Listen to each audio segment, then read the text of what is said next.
Ética cristiana, nuestras relaciones. Partimos de la base, ¿sí? Que Dios creó al hombre y a la mujer como un ser social, o sea, con la capacidad de poder relacionarse con otras personas. Y no solo con la capacidad, sino yo también puse con la necesidad, porque más allá de que tengamos la capacidad, necesitamos relacionarnos con otras personas. De hecho, no sé si después vamos a tocar o leer el pasaje. Dios dijo, no es bueno que el hombre esté solo.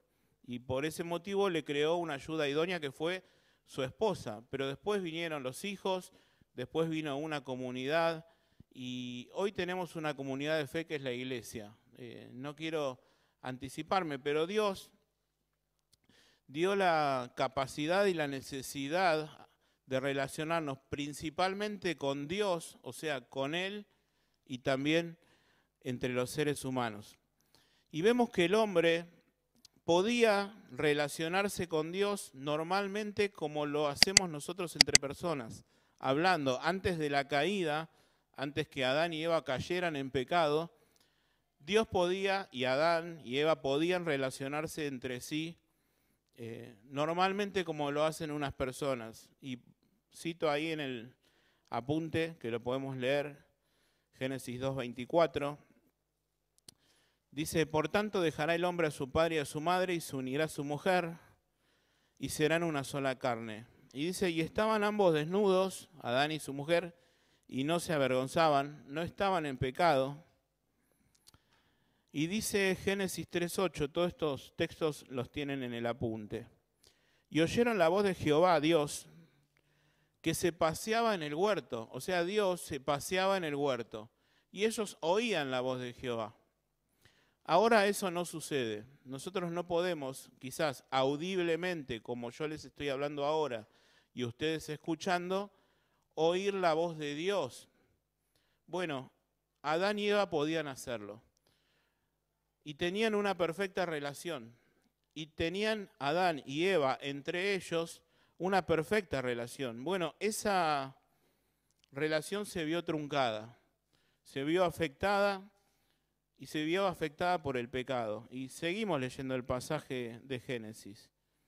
Y oyeron la voz de Jehová, Génesis 3:8, que se paseaba en el huerto al aire del día.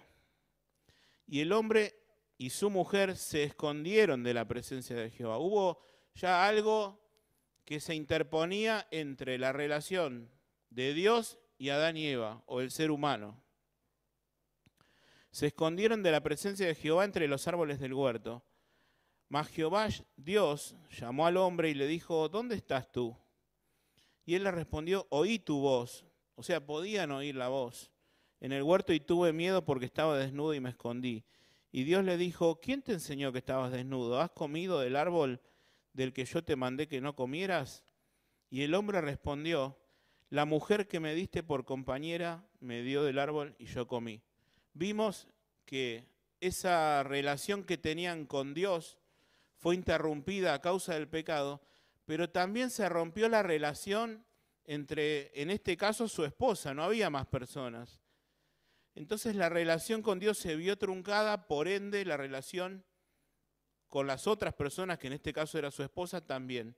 Y ahí tienen un cuadrito que dice que una relación correcta con Dios redunda en relaciones correctas con mi esposa, en el círculo inmediato, y con otras personas. Pero por consiguiente también una mala relación con Dios es una mala relación con las personas. Yo no puedo decir que estoy bien con Dios y estoy peleado con todo el mundo. No coincide. De hecho, el apóstol Juan creo que dice, si yo digo que amo a Dios y no amo a mi hermano, soy un mentiroso. Porque ¿cómo puedo puedo no amar a mi hermano a quien estoy viendo, pero amar a Dios a quien no veo? Entonces hay algo que no coincide. Una correcta relación con Dios me va a llevar a relacionarme correctamente con las personas, con todas. Y de hecho el apóstol Pablo dice, estén en paz con todos, ¿no? No coincide que digamos estoy bien con el Señor y estoy peleado con toda la iglesia. No sirve eso y es falso, es totalmente falso. Entonces qué bueno que, dado esto de las relaciones, nos pongamos a pensar en primer lugar. A veces buscamos, ¿no? Y ahora lo estoy pensando para mí. Buscamos solucionar, yo tengo un problema con Omar, por ejemplo. No tengo ningún problema con Omar. Y en vez, pues todos los ponemos de ejemplo a Omar, no sé por qué. Y en vez de buscar quizás, bueno, que sí, nos tenemos que acercar y amigar, quizás tengo que ver a mí mismo mi relación con Dios.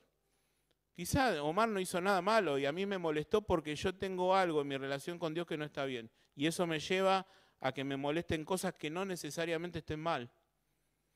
Entonces deberíamos replantearnos y quizás vernos a nosotros mismos cómo está nuestra relación con Dios, cómo está nuestro tiempo de oración.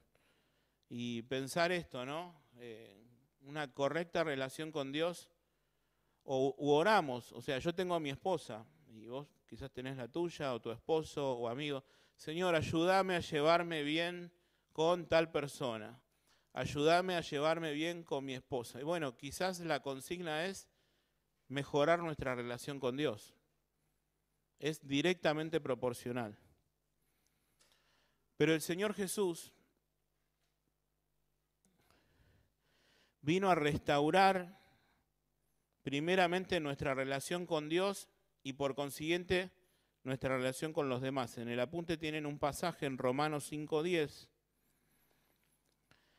que dice, pues como nuestra amistad con Dios quedó restablecida por la muerte de su Hijo cuando todavía éramos sus enemigos, con toda seguridad seremos salvos por la vida de su Hijo.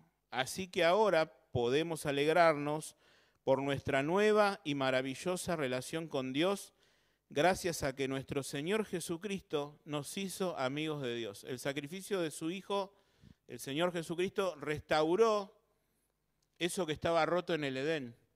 Y Romanos 5 lo dice, ¿no? Por el primer hombre, por Adán, vino la muerte, pero por el Señor Jesús vino la vida. Por uno todos murieron, pero por uno todos serán vivificados.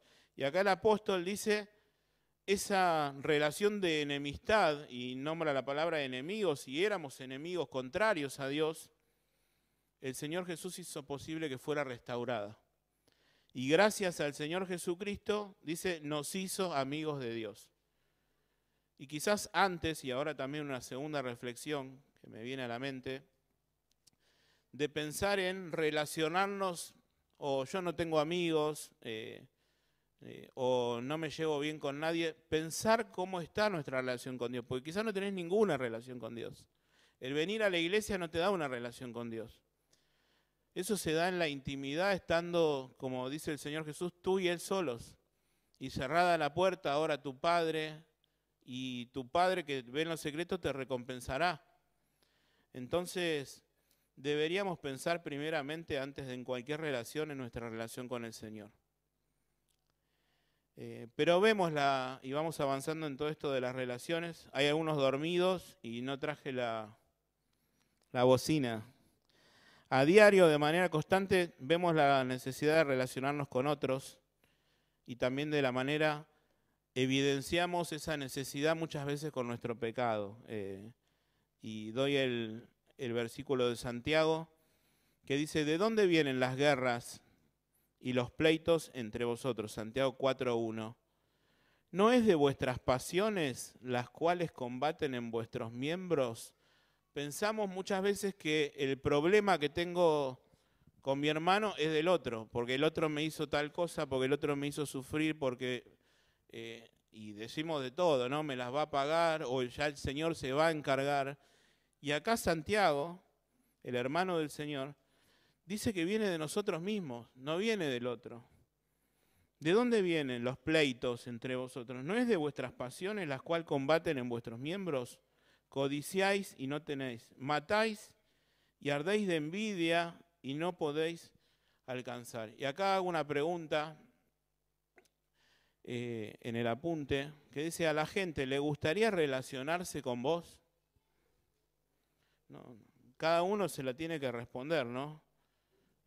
¿Sos una persona a la cual la gente busque para ser amiga? Y bueno, Dios quiera que todo esto nos haga pensar, principalmente como empezamos esta clase, analizando nuestra relación con Dios. Me llama mucho la atención cuando el Señor Jesucristo está con los discípulos y les dice, uno de ustedes me va a entregar. Y no se miraron todos entre sí, dijeron, Judas. Dijeron, ¿seré yo, Señor? Y qué buena pregunta para hacernos. ¿Seré yo el problema? ¿Seré yo la persona que en realidad tiene que cambiar en determinada circunstancia? Y bueno, ¿cuál es la base de toda relación? El amor. Todos los comentaristas en cuanto a ética relacional, al menos que leí, mencionan el amor. Y creo que es la base, al menos la base cristiana, en la que deberíamos basarnos en toda relación. Creo que el apóstol Pablo también dice, todas vuestras cosas sean hechas con amor. Entonces nos relacionamos con determinadas personas, la base tiene que ser el amor, por lo menos la nuestra, porque ahora vamos a hablar de nuestra relación con las personas que no conocen a Dios. Y bueno, quizás ellos no tienen el amor de Dios, pero nosotros como hijos, dice la palabra que el amor de Dios fue derramado en nuestros corazones. Entonces con ese amor es que podemos relacionarnos con otros de la manera que Dios quiere.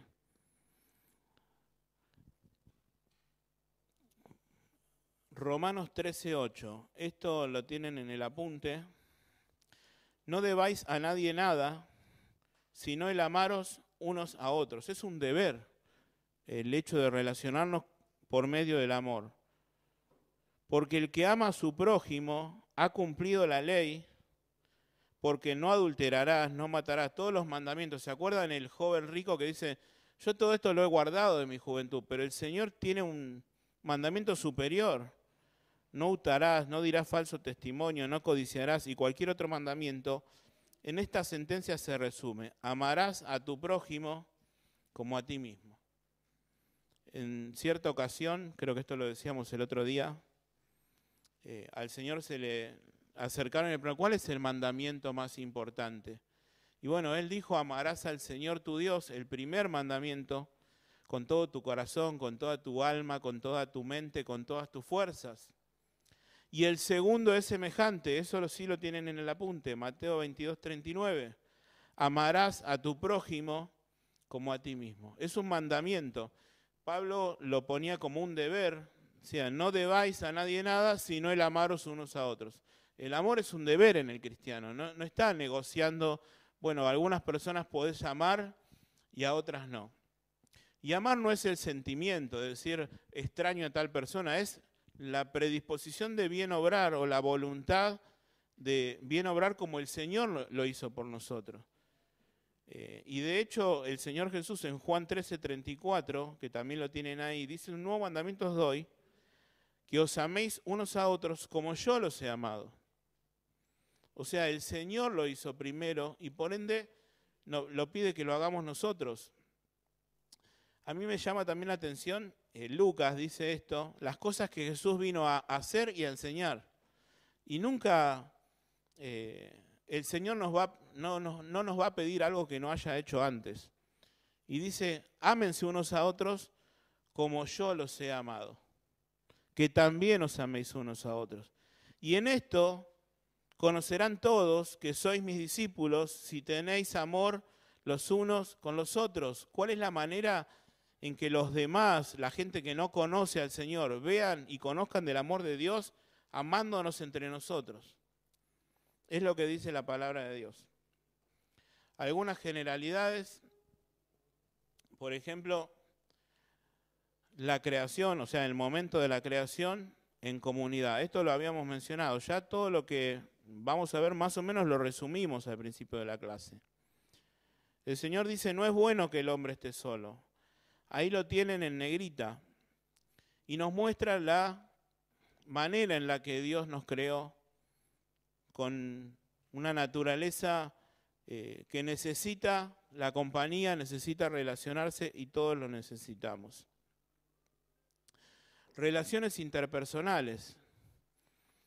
Y podemos también ver esto en la iglesia, ¿no? Bueno, no solo el de amarás a tu prójimo como a ti mismo, sino el hecho de que Dios creó la iglesia para que vivamos en comunidad, para que nos ayudemos, como es el próximo punto, el del apoyo mutuo. Dios pensó, no somos el llanero solitario o que podemos hacer un ministerio o una obra o ir a predicar y que se conviertan 30.000 personas solos. Dios no lo hizo de esa manera. Dios creó la iglesia para eso, para que, como dice, ¿no? Constituyó a unos apóstoles, a otros profetas, a otros evangelistas, a otros pastores y maestros. Entonces, uno está orando, el otro está predicando, el otro está tomando lista. No se puede hacer todo solo. Y Dios no pensó ese modelo de llanero solitario en las que nos rebuscamos solos. No, Dios pensó en las relaciones interpersonales y principalmente en la iglesia, y que somos un cuerpo.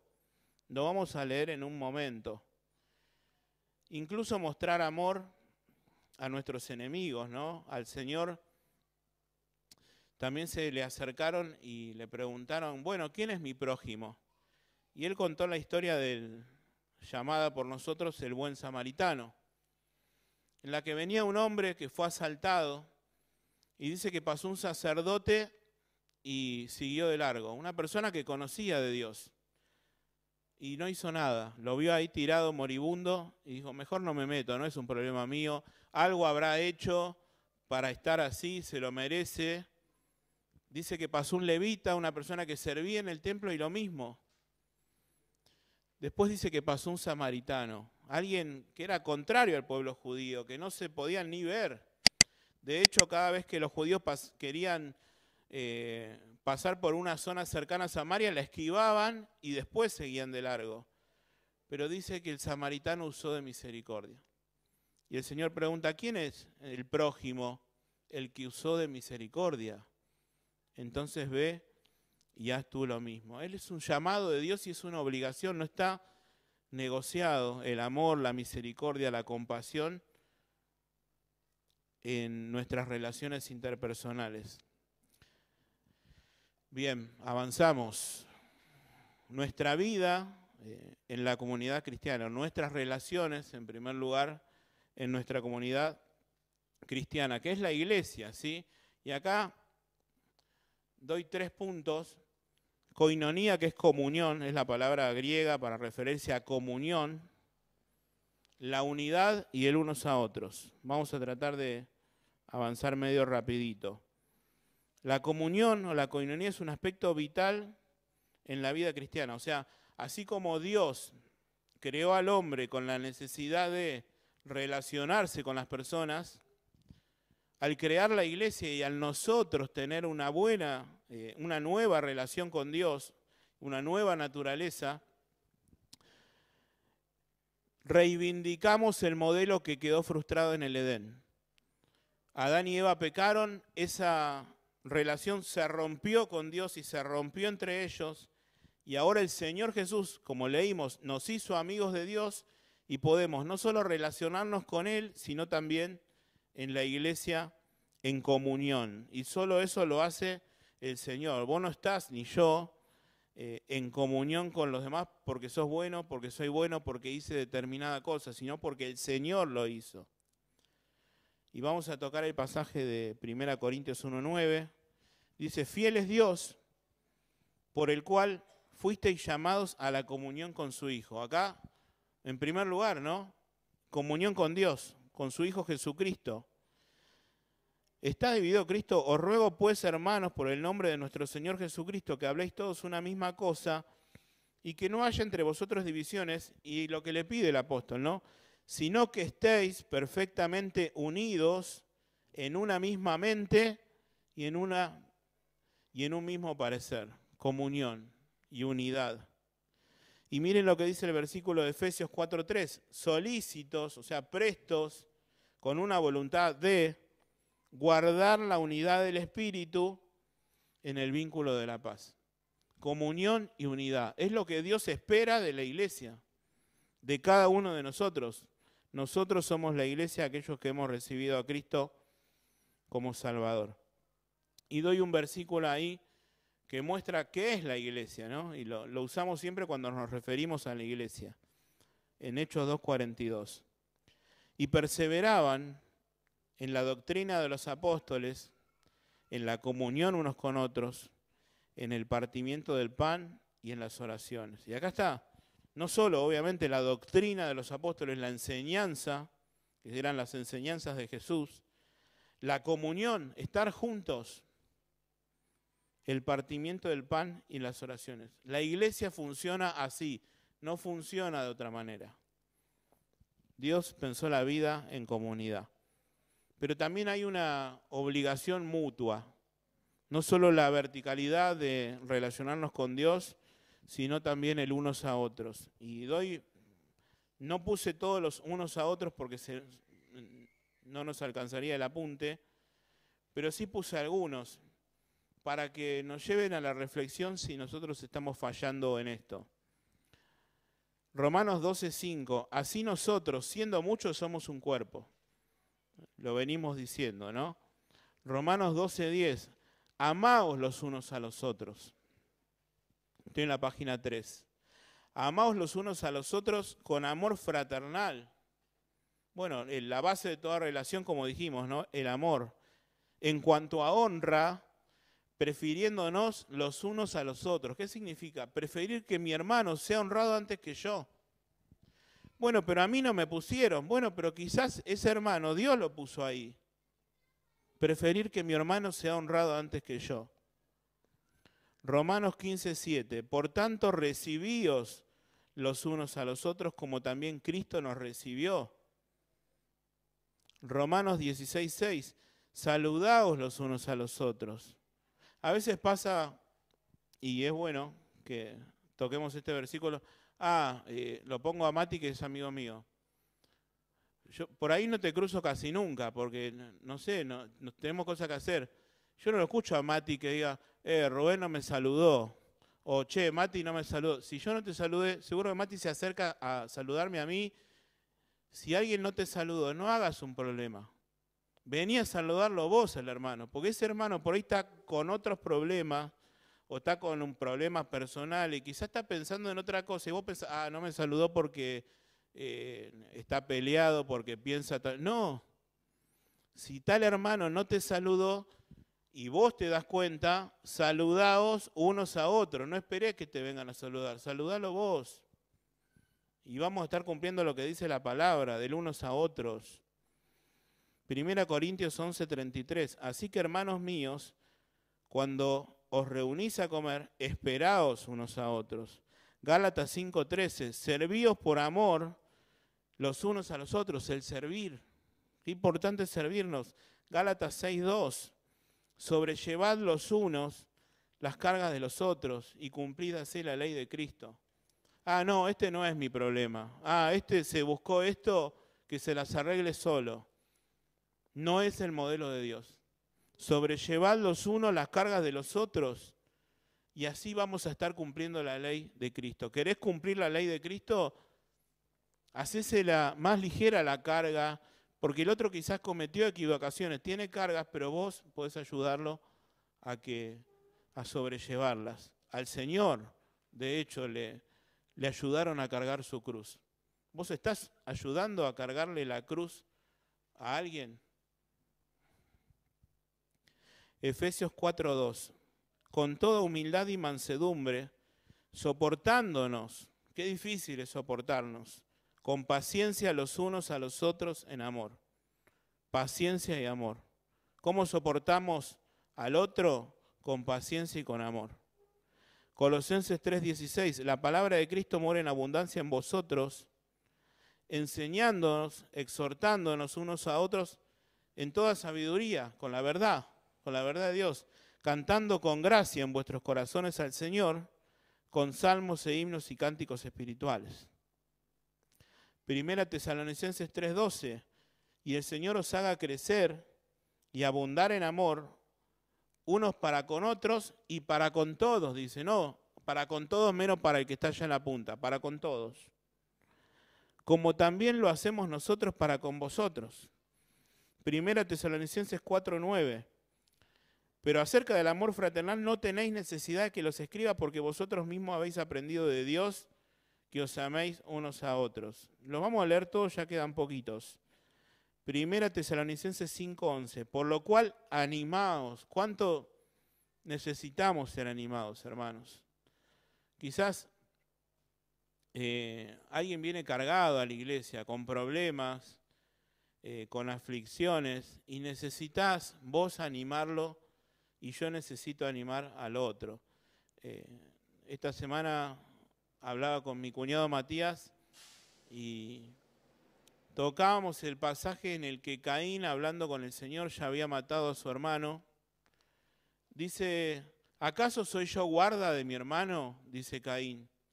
Y no hay respuesta en la Biblia, pero sí somos guardias de nuestro hermano. Sí tenemos que protegerlo, sí tenemos que estar al lado para.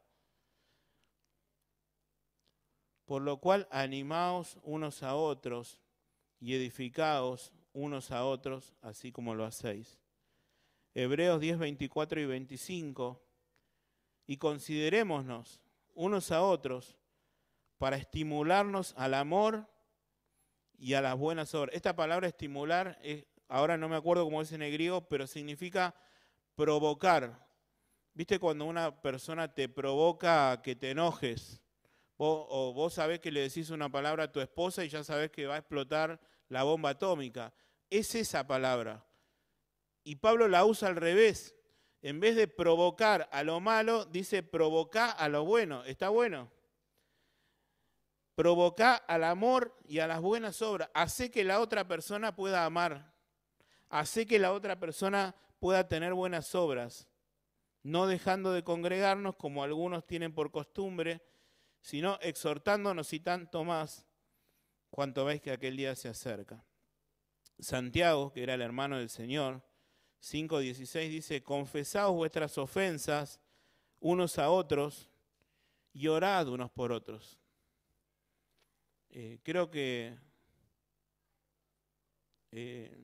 Samuel decía, en ninguna manera peque yo dejando de rogar por todos vosotros. Qué necesario es el orar unos por otros. Y acá dice, orad unos por otros para que seáis sanados. Si hiciéramos esto, seríamos sanados. Y no precisamente de enfermedades, de angustias, de rencores, de falta de perdón. Y miren lo que dice, la oración eficaz del justo, del justificado. Nosotros no somos justos por motus propio. La oración eficaz del justo puede mucho.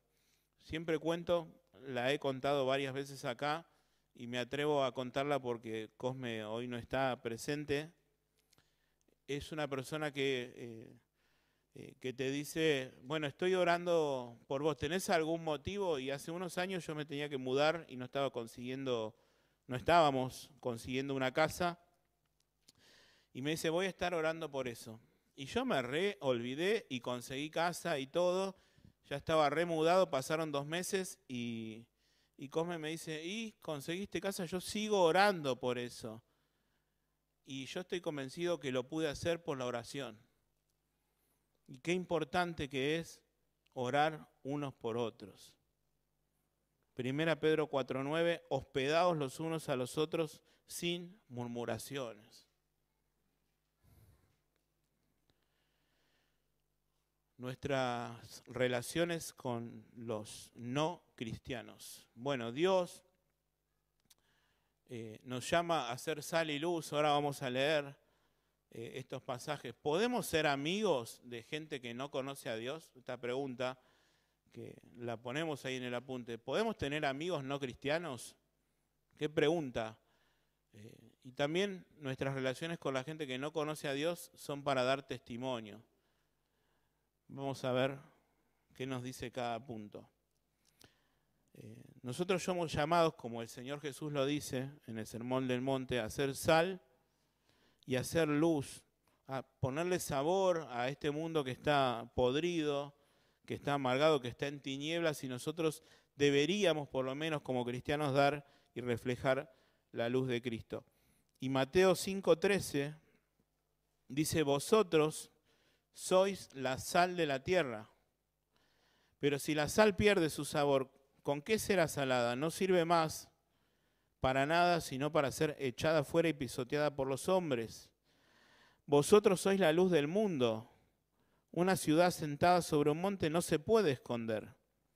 Ni se enciende una luz y se pone debajo de un almud, sino sobre el candelero y alumbra a todos los que están en la casa. Así, o sea, de esa forma, alumbre vuestra luz delante de los hombres, para que vean vuestras buenas obras y glorifiquen a vuestro Padre que está en el cielo.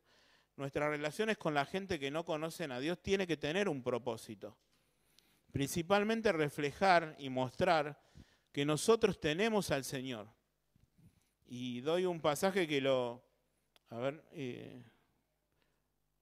voy a decir después, pero lo podemos leer, está a la mitad de la página 4 de Jeremías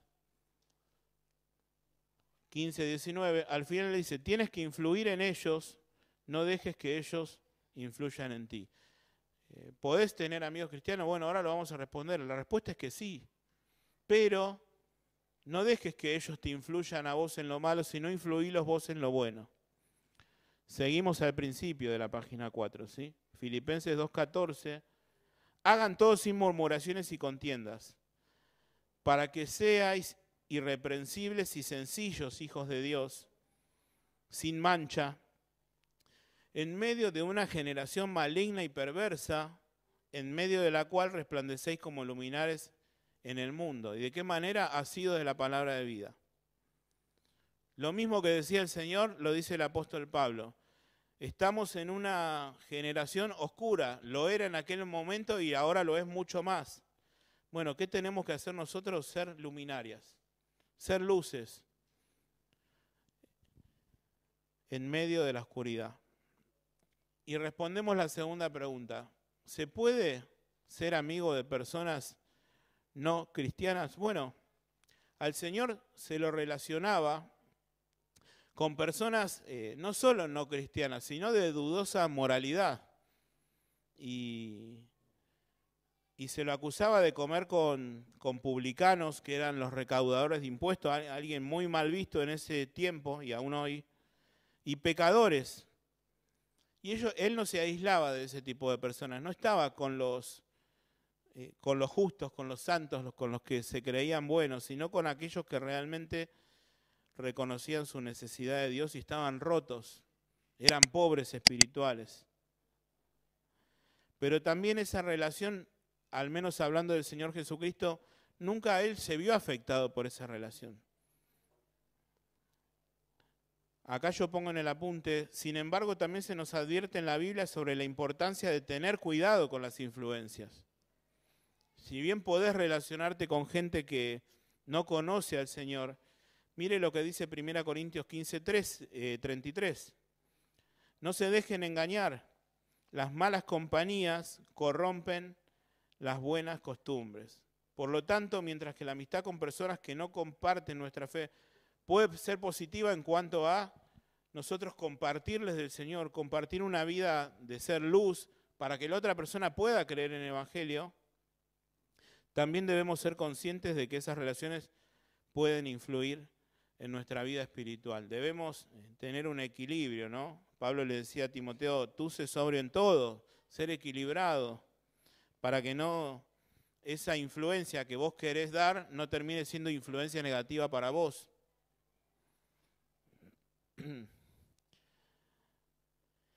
Vamos a leer estos pasajes que están en el medio. El de Jeremías ya lo leímos, ¿sí? Que ellos se conviertan a ti, pero tú no te conviertas a ellos, dice la 1960, el pasaje de Jeremías.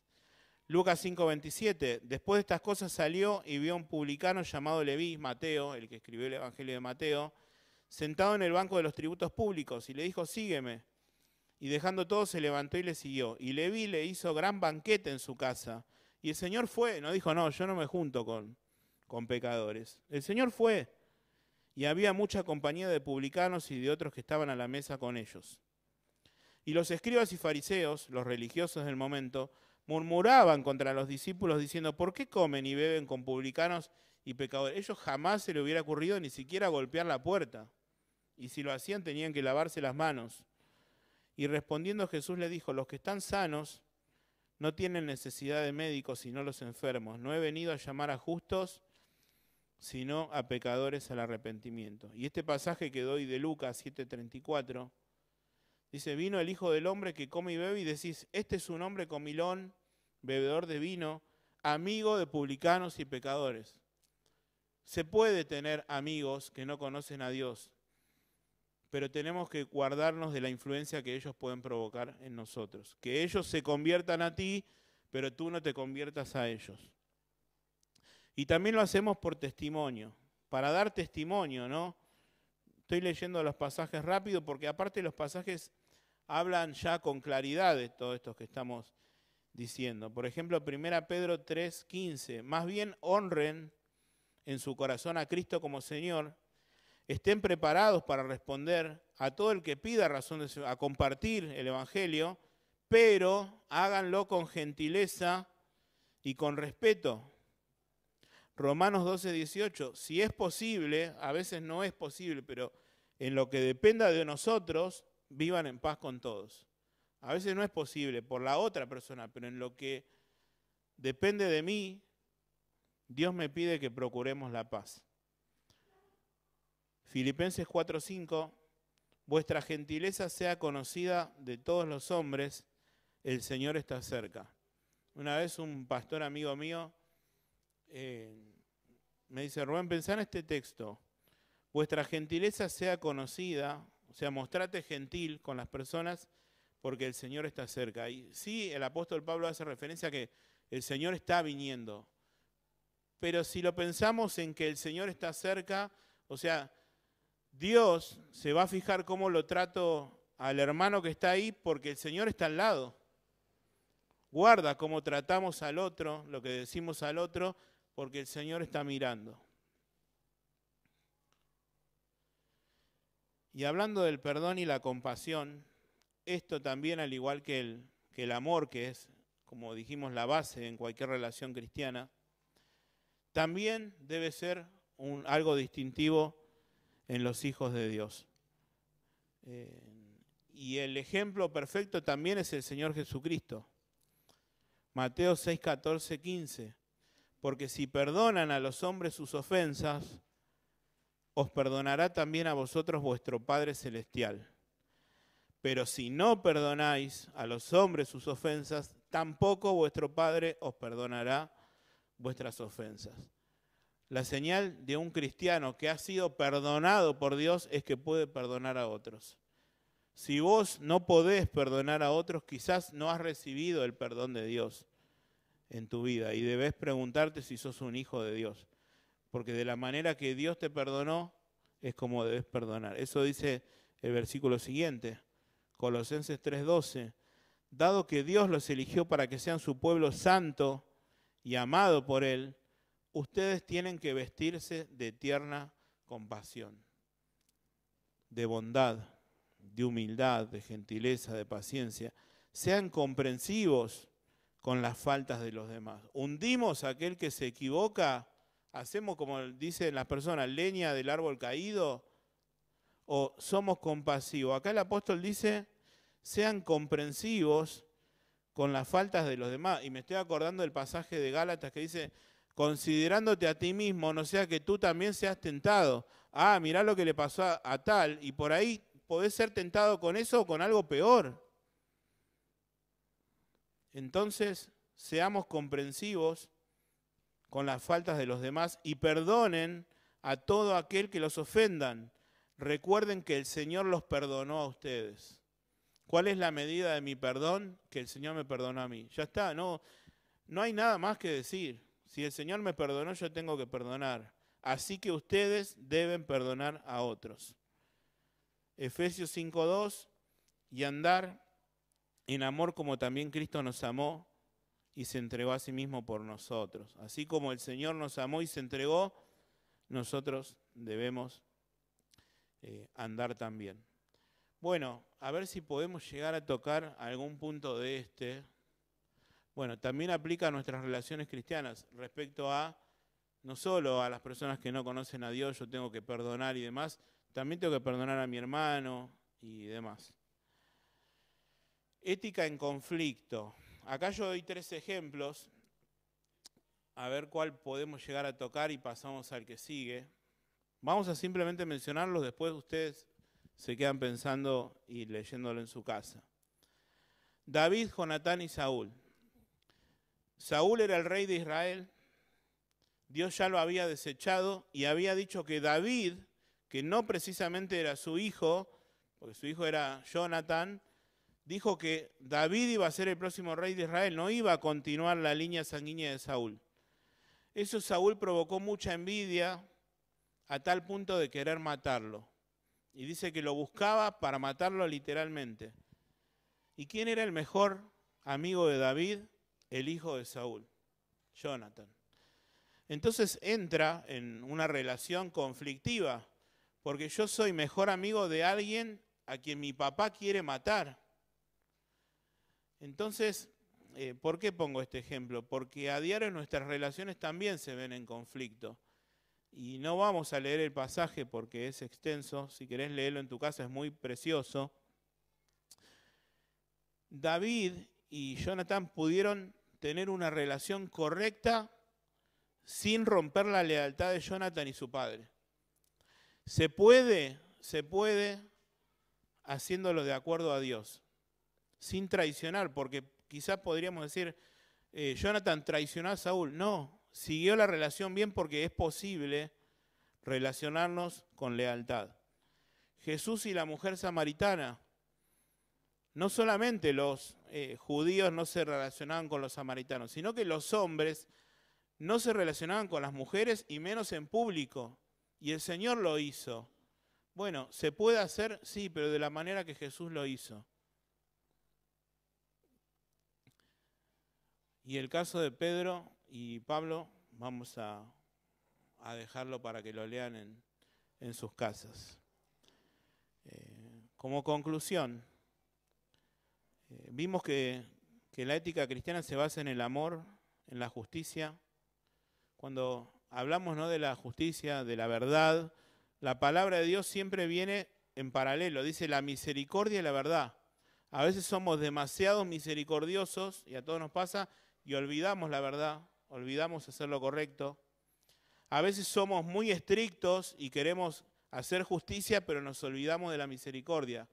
Bueno, la misericordia y la verdad están siempre juntas en la palabra del Señor.